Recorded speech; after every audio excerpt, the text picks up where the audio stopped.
na grateful, hindi dahil may maganda kang sitwasyon.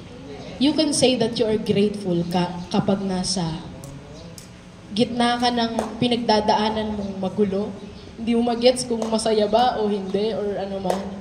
Pero yung joy inside your heart and yung tiwala mo sa Diyos that He can do anything, everything. And kung ano man yung mangyari, ano man yung kalooban niya, yung tiwala na hindi lang maganda yung resulta, kundi yung tiwala na kahit hindi maganda yung resulta, you can still say na mabuti si Lord. So yun yung, doon ako naniniwala that we can say that grateful tayo, nagpapasalamat tayo kasi nakatingin tayo dun sa goodness niya, hindi dun sa sitwasyon. Kumbaga, yung puso natin na nagpapasalamat hindi nakabase sa sitwasyon. Ano man yung sitwasyon, kapag nakita mo na mabuti ang Diyos, wala ka nang ibang hihilingin di ba po? Wala ka nang ibang aasamin, kundi yung presence ni Lord. Kanina nga naawit natin yung, diba, Shekinah glory. Matagal po yan hindi nakanta sa church. But the meaning po, ano bang ibig sabihin ng Shekinah glory come down? Shekinah means to dwell, po, manahan, manirahan, yung glory o yung kaluwalhatian ng Diyos sa atin. Kung bakit naman tayo may banal na spirito, mga kapatid, ito po ay dahil kanino? Kay Pastora Gold ba? Sa nagsasalita? Kay Jesus. Okay. Sabi mo nga sa katabi mo, dahil kay Jesus. Gawin natin klaro. Tayo ay makasalanan, araw-araw na nakakapagsalita, nakakapag-isip, nakakagawa, may mga attitude, character na po na hindi maganda. Meaning, we are sinners, or we were sinners. Pero dahil may mabait na Diyos, at gustong akuin yung ating kasalanan dahil mahal niya tayo, anong ginawa niya? Anong ginawa niya? Pakapako siya sa krus. Para yung hampas, yung hambalos, yung tusok ng koronang tinik, yung lahat ng sakit, hindi sa atin mapunta. Kanino napunta? Kay Jesus. Bo? Kapag tinanggap mo si Jesucristo sa iyong puso, isip, sa iyong buhay na siyang iyong Savior, naniniwala ka na ikaw ay mapupunta sa langit hindi dahil mabuti kang tao, kundi dahil may namatay para sa mga kasalanan mo. At kapag nangyari po yon, ang banal na spirito ay isa sa iyo. At kapag may banal na spirito ka, it will manifest. No po? It manifests. No po? Ibig sabihin, araw-araw ng buhay mo. Ano yung araw-araw ng buhay ko, masaya ko? Hindi po. Hindi po totoo yun. Kasi, napanood ko po yung sa Inside Out, no? Hindi man po siya Christian movie, but I find it napakaganda. Kasi,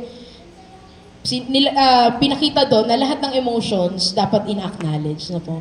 May panahon na kailangan mo may panahon na nalulungkot ka talaga at kailangan mo ramdamin yung lungkot.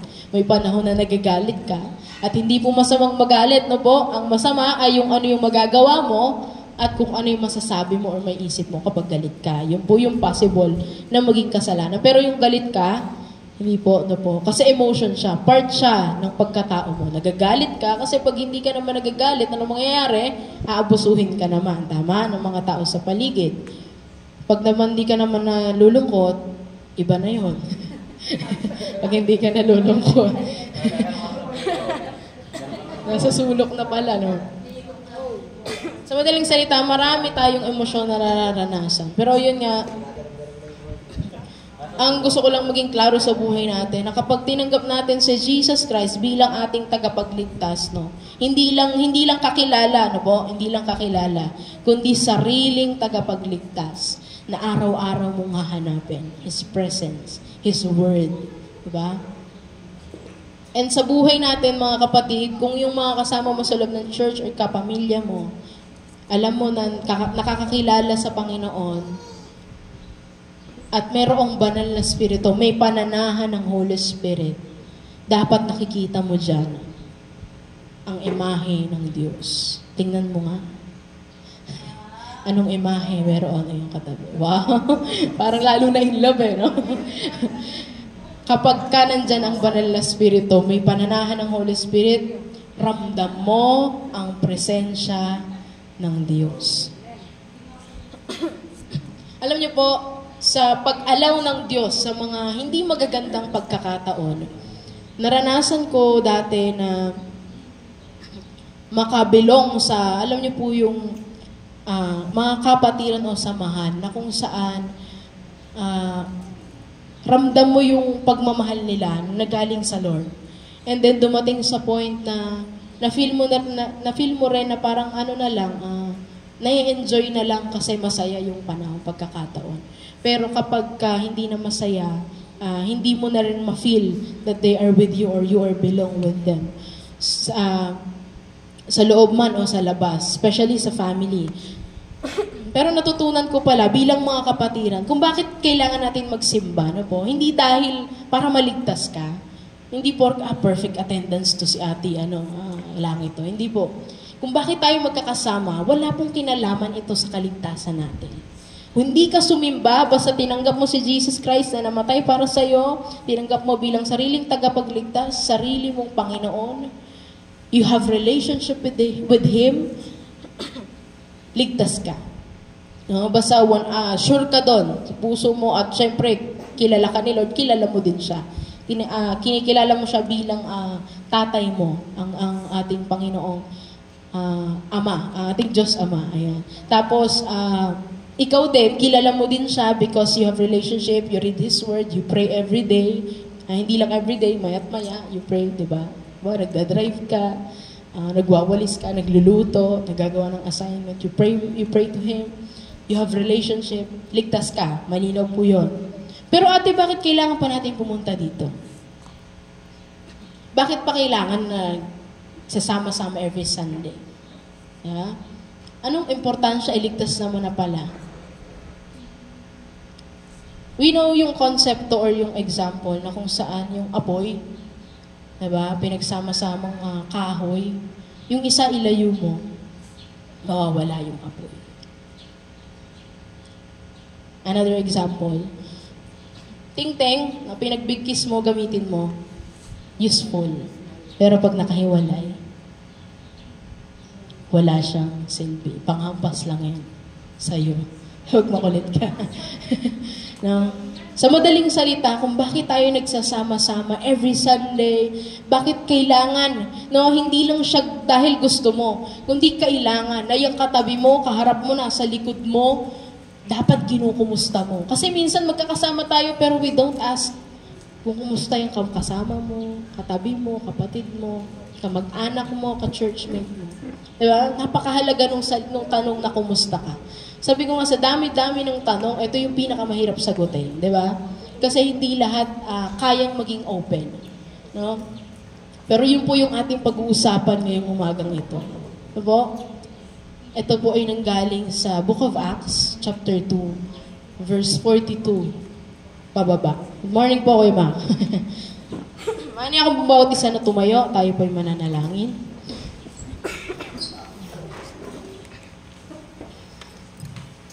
Let's pray. Purihin ka aming Diyos, dakila ka, banal naming Ama, makapangyarihan ka sa lahat, ikaw ang may akda ng langit at lupa, ikaw rin ang may takda, Panginoon, kung bakit kami naririto. Ikaw ang may kagustuhan, ikaw ang nag-push, Lord, kaya kami naririto. Kaya't naman nagpapasalamat kami kasi ikaw yung nagdala sa amin. Salamat sa paggising namin, meron kaming hangin na hininga, meron kaming liwanag na nakikita, kasama namin ang mga mahal namin sa buhay, meron mang pinagdadaan ng pagsubok, pero binigyan mo kami ng lakas para tumungtong, umupo dito sa panambahan, Panginoon, para makinig ng mensahe mo, para magbigay ng papuri, ng awitin para sa iyo, Panginoon. Dalangin namin ngayong umaga, ano man ang maririnig naming mensahe. Ang simpleng mensahe na nagmumula sa inyo, Panginoon, hindi lang po pumasok sa tenga namin, O God, at lumabas sa kabila. Dalangin namin ito po ay mag-resonate sa amin, Lord, at ang tunay naming maunawaan.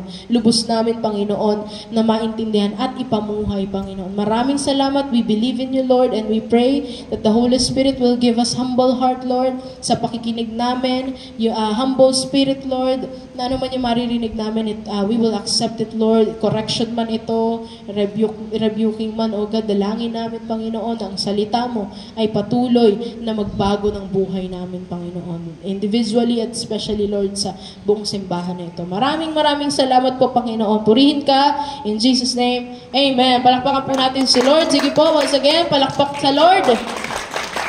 Sige po, pwede po tayo mo po. Ayan, pwede pong pabasa ng Book of Acts, Tagalog po, Ate Daniela.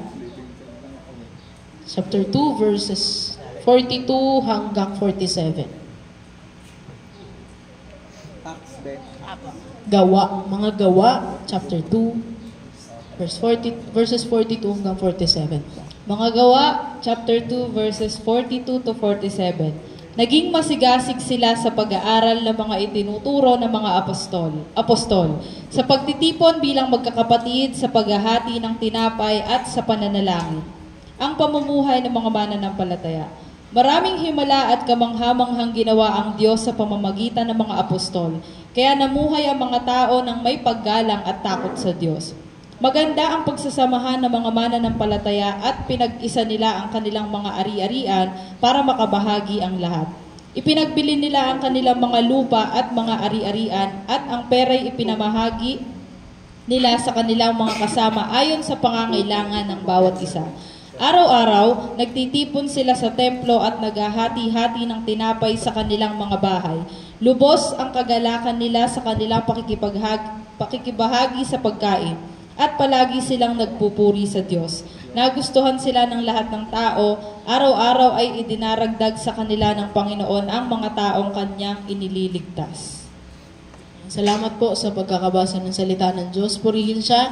At sa nabasa po natin, gusto nating mas lalo pang maunawaan yung sinabi sa verse 42, sabi doon, they devoted themselves saan?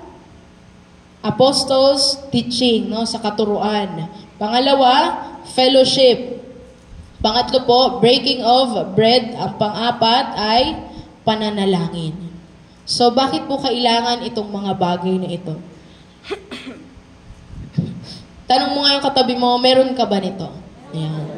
Kasi po nung time na to, after Jesus, ito po ay panahon na ni Holy Spirit, After ma-ascend ni Jesus sa langit, si Holy Spirit ang bumaba sa atin para may kasama tayo araw-araw. Para kapag nahihirapan tayo, we can ask the Lord or we can ask the Holy Spirit, ano pong gagawin? Gabayan mo po ako, saan po ako pupunta? Patnubayan mo ako. Si Holy Spirit yung sumasama sa atin. We have the presence of God through the Holy Spirit. And we accept the Holy Spirit through Jesus Christ. Malinaw? Ayun. At sa bagay po na yung mga kapatid, nung time po na ito, ang sinasabi dito ni Paul, yung turo nila. At ang nagsulat ay si Lucas, si Dr. Luke. At ang sabi dito, araw-araw, dapat meron tayong panahong mag-fellowship, makinig sa katuruan, tulad ng ginagawa niyo po ngayon. Nakikinig po kayo sa turo, hindi turo, kundi turo ni Lord, At yung pang-apat, breaking of the bread, yung communion sa madaling salita, Bakit kailangan ng communion? Pag-usapan din natin mamaya. At yung pang-apat ay panalangin. So una, bakit kailangan ng pakikinig ng katuruan? Bakit merong kailangan na matuto at kailangan merong magturo? Meron naman tayong a relationship everyday sa Lord. We can read the Bible, we can learn.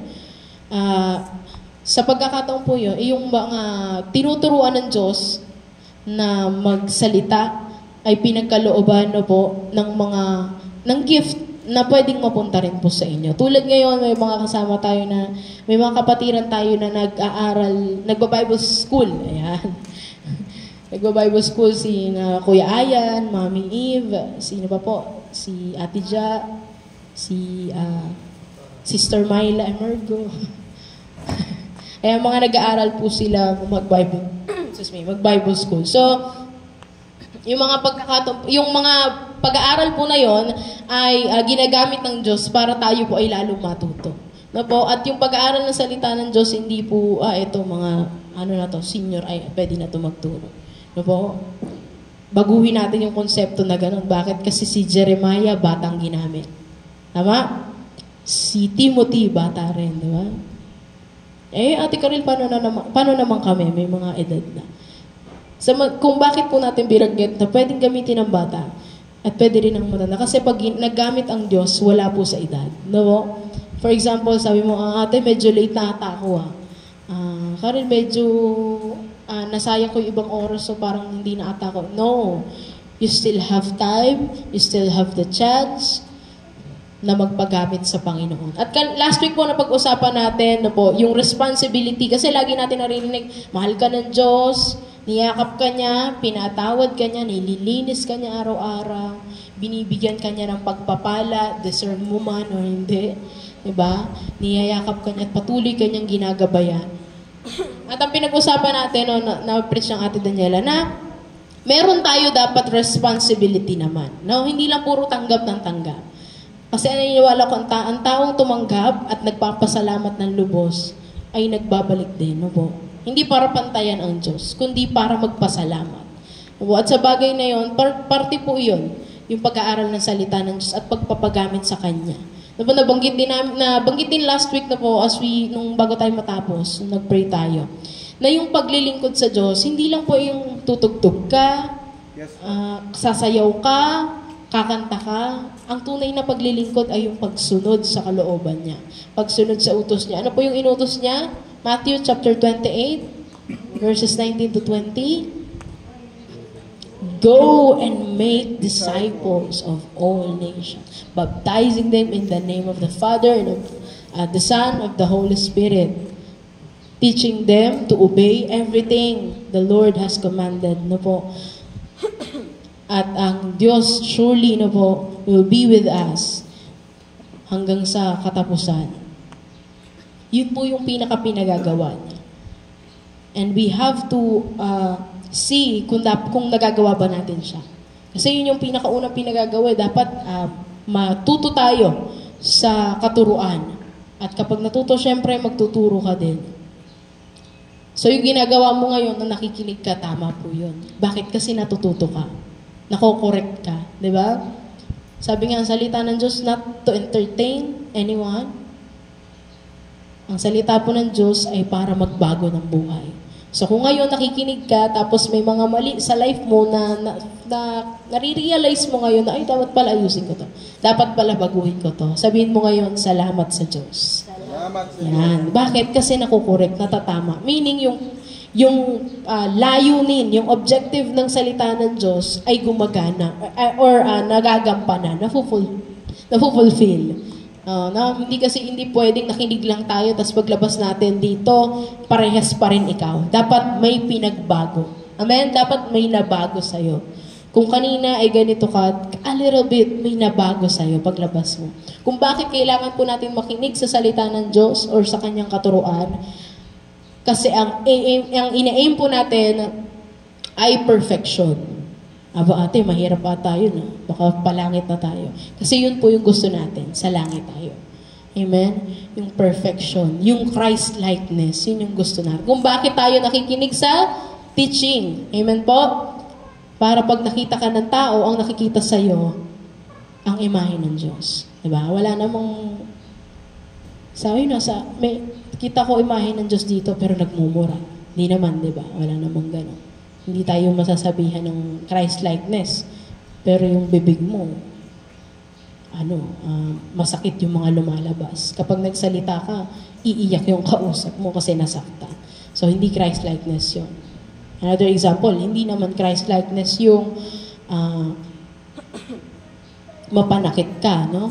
Hindi Christ-likeness yun. O kaya naman, hindi rin Christ-likeness hindi makikita sa yung imahe ng Diyos kung kapag may kaharap ka, yung iniisip mo sa Kanya, hindi maganda.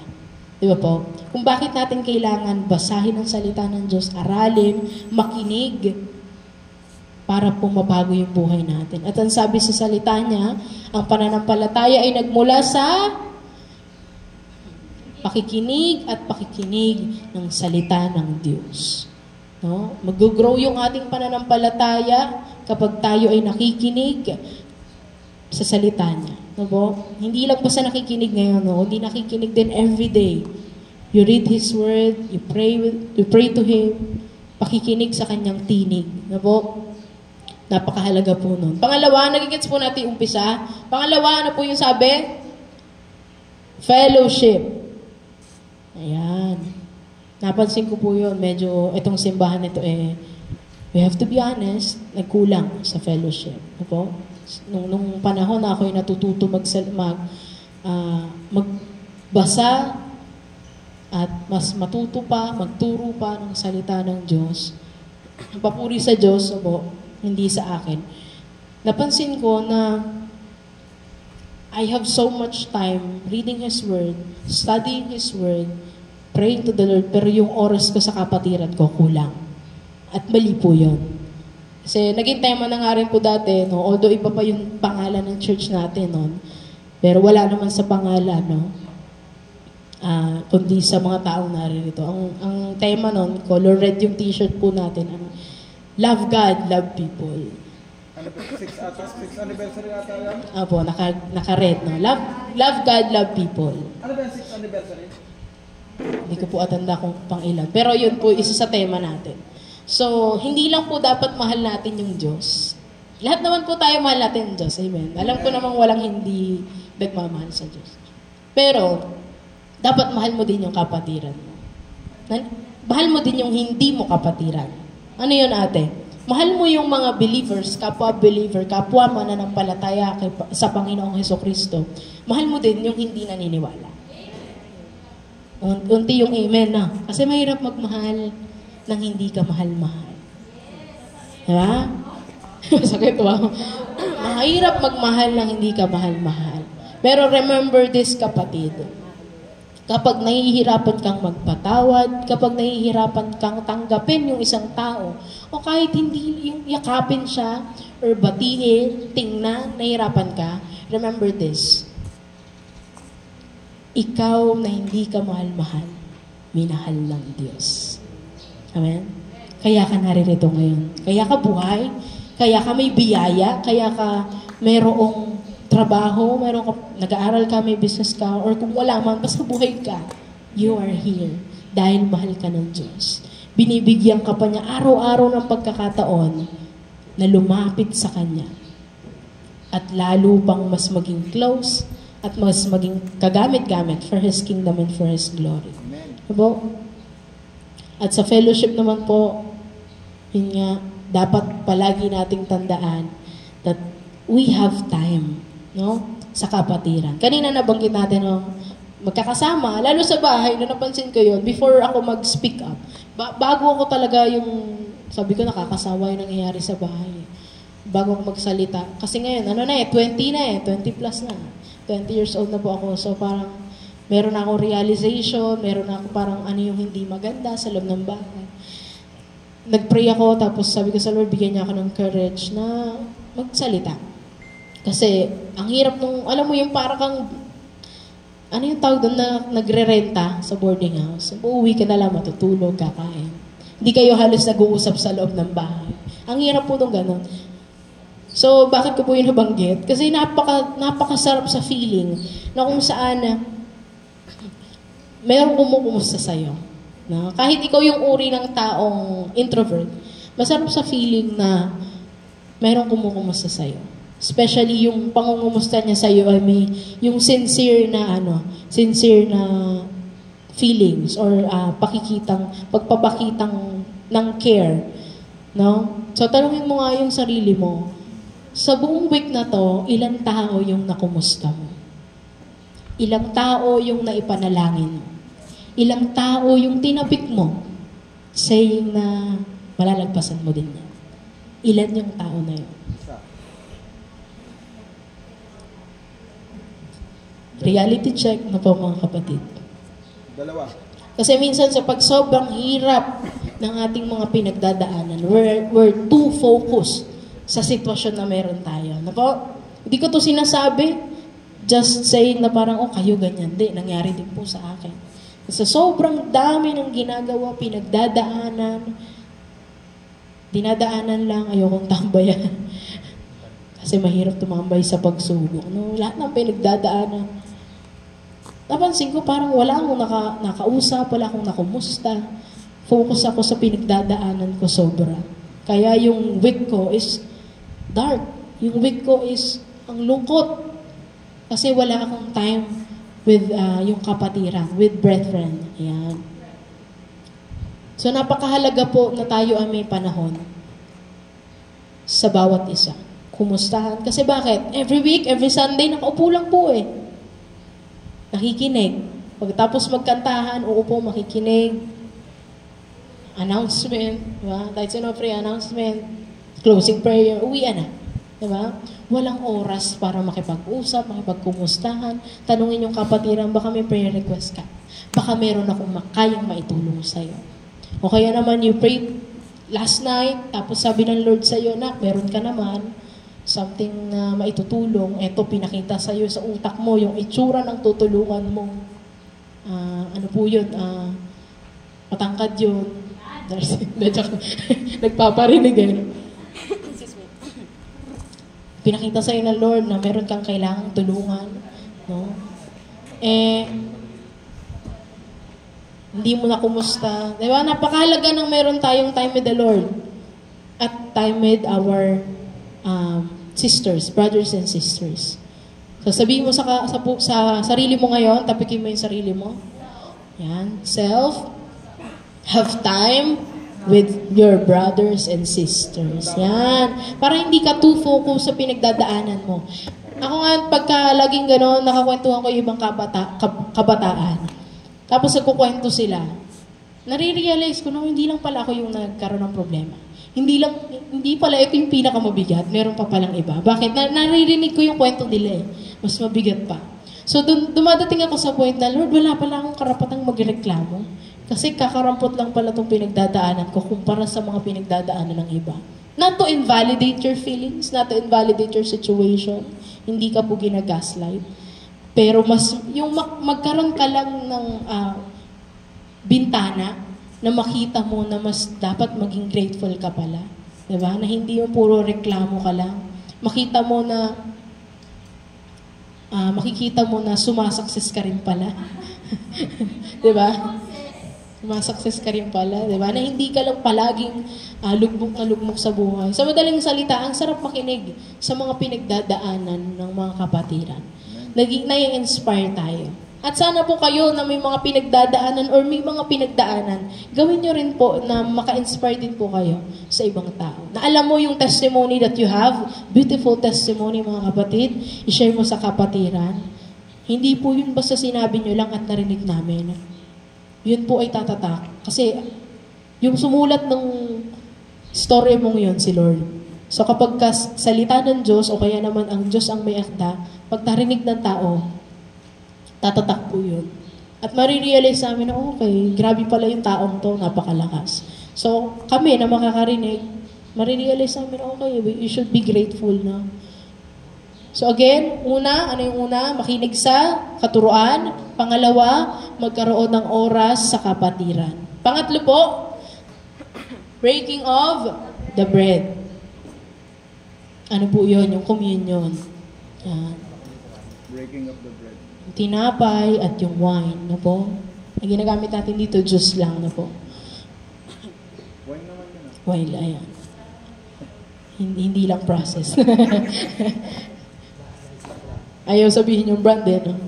Hindi, joke lang. Dahil yun po, breaking of the bread. Bakit po natin ginagawa? Bakit po tayo nagko-communion? Ito po ay pag-alala na kung ano yung ginawa ni Jesus Christ. So po, yung tinapay serves as body of Christ. Yung wine o yung juice, Blood of Jesus. it is the blood of Jesus. Every time na tinatake natin yan, every time na nagko-communion tayo mga kapatid, inaalala po natin ano yung ginawa ng Panginoong Hesukristo sa krus. Diba? Alam nyo, tanungin mo yung katabi mo, sino yung may dalang bag? Yan. O kaya may bulsa, may laman ng bulsa. Tanungin mo yung katabi mo, sa kabila naman, kasi kanina pa tinatawag. Ayan. Ano ang pinakamahalagang gamit na dala mo ngayon? No, ang pinakamahalagang gamit na dala mo, lisensya. Lisensya, ano pa po? Pitaka. Siyempre, mahirap mabuhay na walang panggastos. Ano ba po? ID. Cellphone. Yun.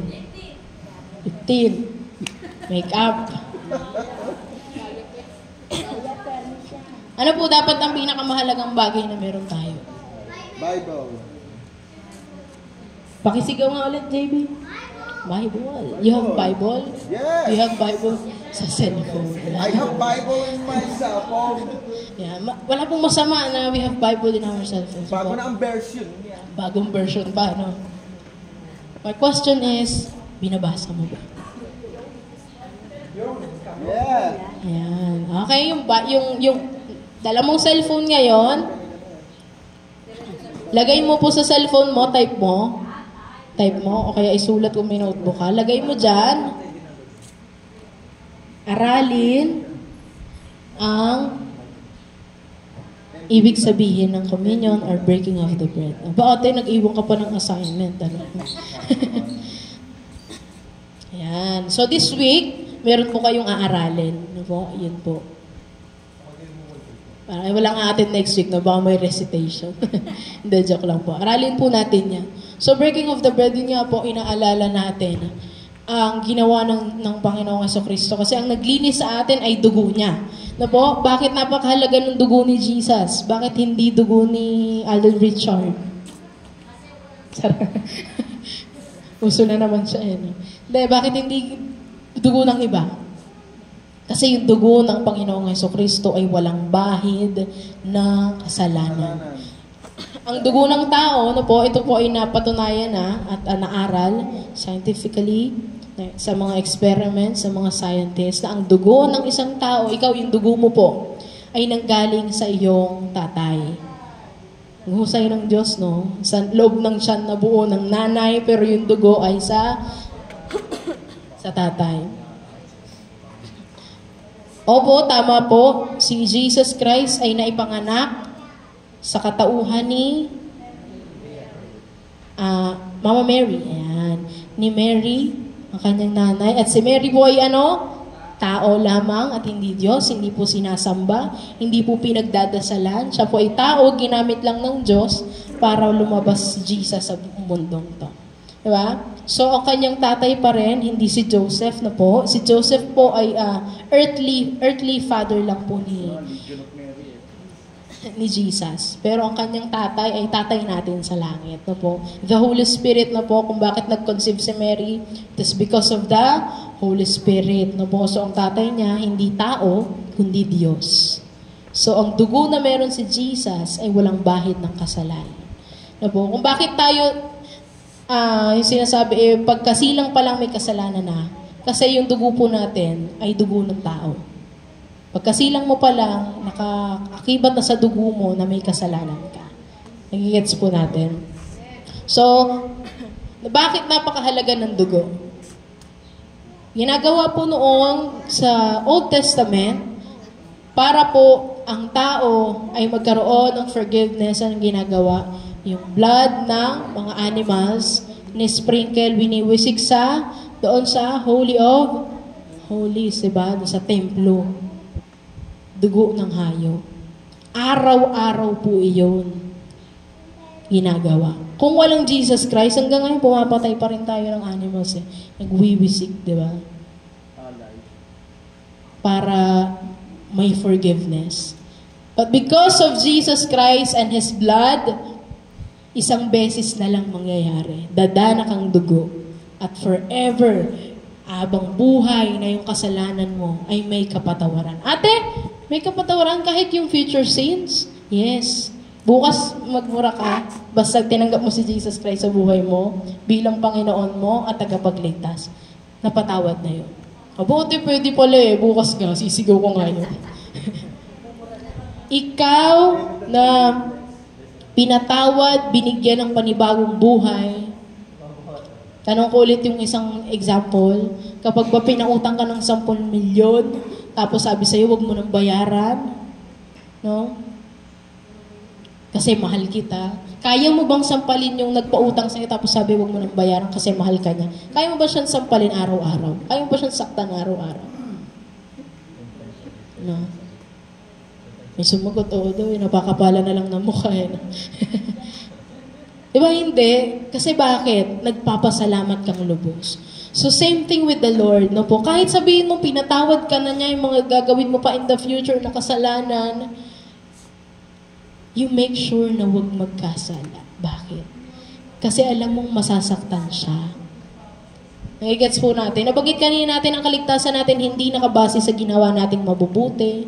Diba? Mabuti ka masama basta tumanggap ka kay Jesus Christ. You can be saved. Basta nagmamanifest siya sa buhay mo. Diba? Napakahalaga ng dugo ni Jesus Christ. Yun po ang naglinis ng ating buhay, ng mga kasalanan. No? Kaya every time na tinitake natin yon, don't take it lightly na po. Parang, Diyos lang naman niya, maasim pa timpla. Minsan, tabang pa, no? Di mo malaman no?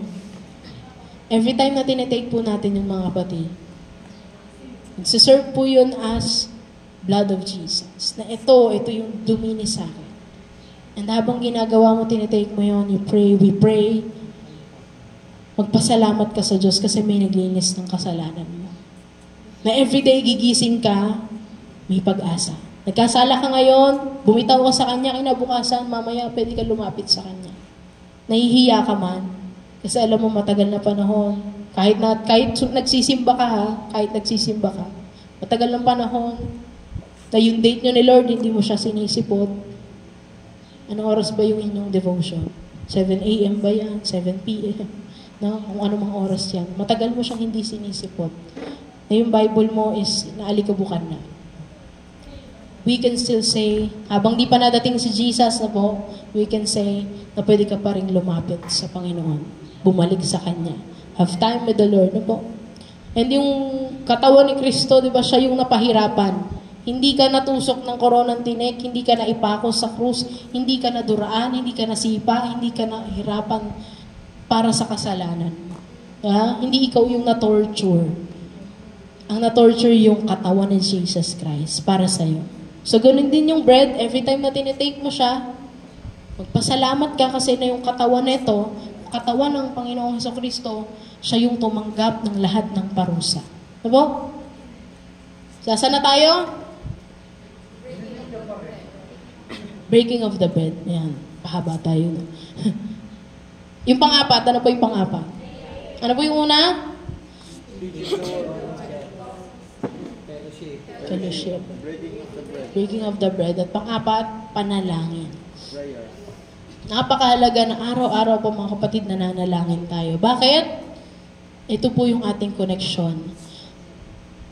Sa lahat po ng may asawa, may karelasyon, lalo sa babae, no, masakit yung hindi ka kakausapin. Tama? Oo. Di ba?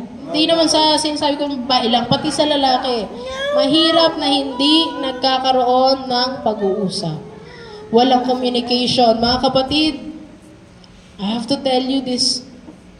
Pag walang communication, mataas ang possibility ng cheating. Okay? So, hindi ko na ito pakakawala. 24 hours kami mag-uusap. Hindi naman. So, with that being said, mataas yung cheating, ay yung possibility ng pag-cheat, ng kabilang panig if walang communication. Ganon din sa relationship natin sa Lord. If hindi mo siya kinakausap, hindi si Lord ang mag-cheat. Never nag-cheat si Lord, never nagkasala ang Diyos. Ikaw. Sabihin mo nga sa katabi mo, ikaw. Sabihin mo sa sarili mo, para hindi lang katabi mo, ikaw ang may possibility na mag-cheat, no? At I'm Christian. Sabihin mo sa labas, sa katrabaho mo, sa mga kaklase mo, sa mga kasama mo sa business, kung ano man. I'm Christian. Pero you do what the enemy wants you to do. Diba? I-cheat ka kay Lord. Bakit? Wala kang communication. Wala kang connection. So, tapikin mo yung sarili mo. Have the intimate relationship with the Lord. Sabihin mo sa sarili mo, lagi kang magkaroon ng panahon sa Diyos para hindi ka mag-cheat. Diba? Same with naman dun sa inyong mga karelasyon, mag-asawa man kayo or hindi pa, or nagsisimula pa lang, i-maintain niyo yun, yung may relationship kayo. Yung kahit pagod kayo sa magdamag buong maghapon, kahit 5 minutes talk, napakahalaga po nun. No? Kahit sabihin mo na, hindi mo alam ang buhay mag-asawa ka rin kasi wala ka pang asawa. Hindi, have time. Find time, kapatid, na mag-usap kayo. Kahit 5 minutes. Kahit yung mga nakahiga na kayo. Kwentuhan lang kayo before you sleep. Tapos pray kayong sabay. Napakahalaga po ng communication. No po? Ulitin ko, have time with the Lord, have time to pray, mga kapatid, para hindi ka nag-cheat sa Lord, no? Na you're saying, mahal kita, Lord, pero kabaligtaran yung ginagawa mo. Sinasaktan mo siya. Diba? Ganon din sa relationship natin. Para hindi ka magkasala, kasi tao ka eh. Hindi mo pwedeng sabihin, never ako mag-cheat. Tao ka, kapatid. Ang tukso nandyan sa paligid. Pag wala kang magandang pundasyon ng pananampalataya at relasyon sa karelasyon mo, possible na mahulog ka sa kasalanan, no? Kaya yung kayo po na nagsisimula pa lang o matatagal na sa relasyon, have time, no? Kahit sobrang pagod kayo, no po, hindi ka bawasan yung 5 minutes to talk, no, sa isa't isa. Para mas lalo nyo pang mapaigting ang inyong pagsasama. Kasi bakit? Mag-glorify si Lord eh. Tama? Na kayong couple, nagsisimula pa lang again or matagal ng couple, kapag nakita ng tao sa paligid nyo that you have strong relationship, sino mag-glorify? Si Lord. Diba? Tapos kayo din, na nasa isang relationship, na nasa isang relasyon, kayo, masaya kayo. Diba? Hindi kayo nag-aalinlangan. Diba? So, yun po yung 4 na gusto nating pag-usapan. Again, bago tayo matapos, una po, nasa naman, pakibasa po. We have to listen to the teaching of the Lord. Tapos po, fellowship, breaking of the bread, at yung pang-4, manalangin. Dapat po may oras tayo talaga to do these things. So po, at gusto ko lang din po ibahagi itong padulo. So po, kung bakit natin kailangan magsama-sama and to do these things, mga kapatid. And kanina nabanggit na dapat may pakika sa yung kapatiran. Kasi nabanggit din last week na dapat accountable tayo sa isa't isa. No po? At ito po, gusto kong banggitin sa inyo or kwento ko na lang na Peter, Apostle Peter kasama iba pang apostol. Pumasok sila sa beautiful gate. Sabi nila may lumpo doon. May lumpo na namamalimos. No po? Nung namamalimos, sabi ni Peter, listen to this, baka po may sitwasyon kayong ganito. Ang sabi po ni Peter, wala akong ginto, wala akong silver, but I have Jesus Christ to offer. We have to be accountable sa isa't isa, mga kapatid. Hindi lang tayo basta nagsasama-sama dito for the sake na pansarili lang natin. Dapat may care ka. Every time na pumunta ka dito, may care ka sa kapatiran mo. No? Hindi bali lang hindi mo sa ulo yung verse na pinasa sa ulo. Basta mahal mo yung katabi mo. Diba? Hindi bali lang hindi mo alam kung ano yung katuruan ng isang ganito muna, no? Pero may care ka sa kapatiran. Kasi yun yung gusto ng Diyos. Pero mahalaga din na natututo tayo. No po?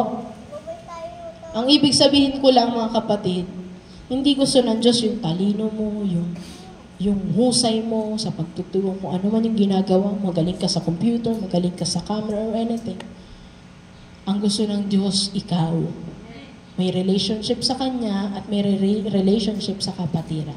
You don't come here para lang masabi na nag-church. We build the relationship with each other. Ano po?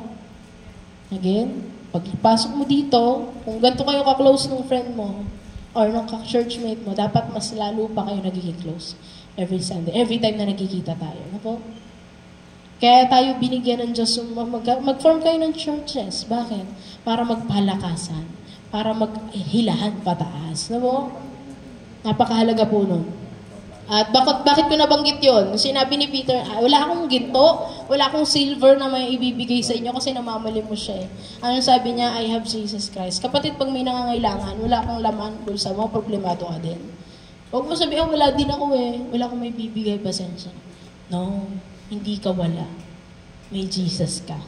Amen? Kung wala ka, walang laman bulsa mo, wala kang maitulong, walang pagkain, o kung ano man, may ibigay. pwede mo siyang ipag-pray. Okay po? So every time, na po mga kapatid, ang goal is mas maging close pa tayo para mas magamit for His kingdom and for His glory. Okay po ba yun? Palakpakan po natin ang Diyos. Sige po, tayo po tumayo at tayo po manalangin.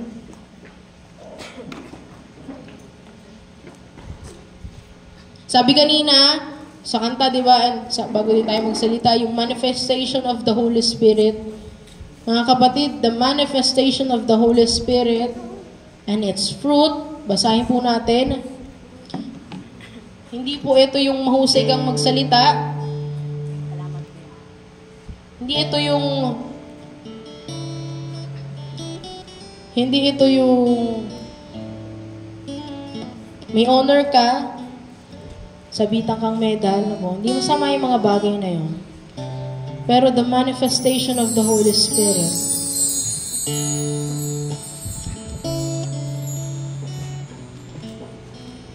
is this, the fruit of the Holy Spirit.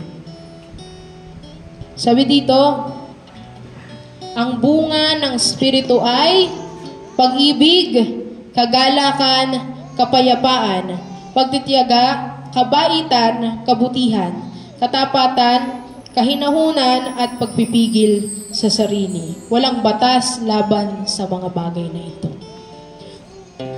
Mga kapatid, hindi ko sinabi na huwag kayong maging matalino, hindi ko sinabi na huwag kayong maging mahusay, pero the fruit of the Holy Spirit na dapat nagmamanifest sa buhay natin is the love of the Lord.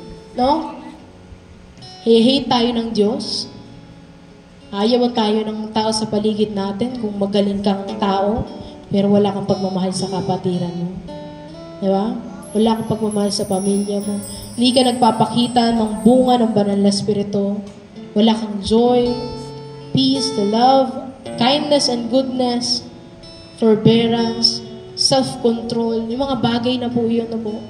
Kabaitan, kabutihan. Lahat ng bagay na yun po yung dapat nagmamanifest sa buhay natin na po. Kapag sinabi natin na, Holy Spirit, I want you. I want to seek you. I need you every day. Sa bagay po na yun, mga kapatid, yun po yung inaasam natin. Habo? Hindi yung makapasa ka sa exam, ma-promote ka. Holy Spirit, I need you para ma-promote ako, para maging mahusay ako, para pumasa ako, para maging loud ako. No. We need Holy Spirit para yung mali sa paningin mo towards sa ibang tao, pati yung pagmamahal na baliko ay maitama. Na para pagdadating ka sa loob ng simbahan, wala kang masamang iniisip sa kapwa mo. Every time we seek, every time we ask, Holy Spirit, I need your presence. Kahit nasa sa atin na siya na po, yung mag-manifest ka, mag-duel ka sa akin, manirahan ka. Ikaw yung masunod. No po, yun po yung mga bagay na gusto nating magkaroon tayo. Yung 9 na bagay po na yun. Sabi doon, it is the fruit. Hindi po yun fruits. The fruit. Ibig sabihin, iisa siya. Kapag wala yung isa, hindi na siya bunga ng banal na Espiritu. So we seek na tayo ay meron ng mga bagay na yun. We have to be sure. At kung hindi ka pa, wala ka pa ng ibang bagay na yun, yun yung naisin mo. Hindi masamang magpayaman, hindi masamang makatapos ng pag-aaral, pero yung masama, hinuhuli mo si Lord. No? Pwede kang magtrabaho, pwede kang mag-aral, mag-business, pero isama mo si Lord sa lahat ng bagay na ginagawa mo. And have time with your brothers and sisters. Kung may kayamanan ka, sabi kanina, lahat ng yaman nila, ng mga tao na naroroon sa church, ibinibigay nila para yung mga wala magkaroon. Wala silang tinitira sa sarili nila. Kasi yung mga leaders, hinahayaan nila na yung leaders yung mag-distribute. Kung ako meron akong 5 pesos, ibibigay ko yon. At ang Pastor Agod may 50,000 siya, bibigay niya yon. Tapos i-equal yon. I-divide into half. Para kalahati kami. Kasi naniniwala ang Pastor Agod na yung yaman na meron siya hindi kanya sa Diyos. Kaya hindi siya takot mag-share sa akin. Yun po yung gusto nating malaman. Diba? Na yung meron tayo, dapat di tayo hirap magbigay. Hindi ko ine-endorse na tulungan mo isang kapatiran na hindi. Yun kasi yung gustong gawin ng Diyos. Gusto ng Diyos na gawin natin. Diba? So we have to see those things. Okay. Nagpe-pray nga ako na, Lord, tulungan mo siya. Pero ikaw, baka ikaw yung ginagamit ng Diyos. Diba? Tinatapik ka ng Lord na, nagpe-pray ka, ikaw din yung blessing. Diba po? So, let us pray mga kapatid. Let us close our eyes and bow our heads. Diba?